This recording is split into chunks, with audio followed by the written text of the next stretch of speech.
Am I the asshole for refusing to pay for my friend's dinner after he changed his order last minute? So, I, 27M, invited my friend, 28M, to dinner at a nicer restaurant last weekend.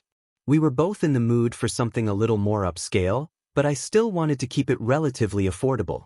We talked about it beforehand, and I suggested a couple of places that weren't too pricey, and my friend seemed on board.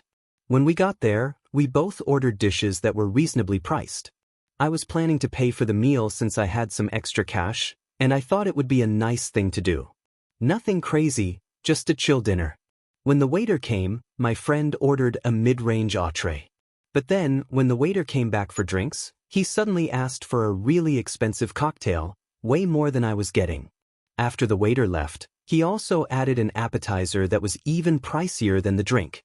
I started feeling uncomfortable because the total was quickly adding up to way more than I'd expected. It was way over what we had talked about. When the bill came, I mentioned to my friend that it was more than I had planned, and he just shrugged and said, "You said you'd pay, though." At that point, I felt kind of stuck, but I didn't think it was fair for me to cover the whole thing when he changed his order so much. So, I told him that I wasn't paying for everything and that he should cover his meal. He got really upset, saying I was breaking my word and making him look bad in front of the waiter. He ended up paying for his portion, but things were super awkward, and now he's been acting distant. Am I the asshole for refusing to pay for his part of the dinner after he changed his order?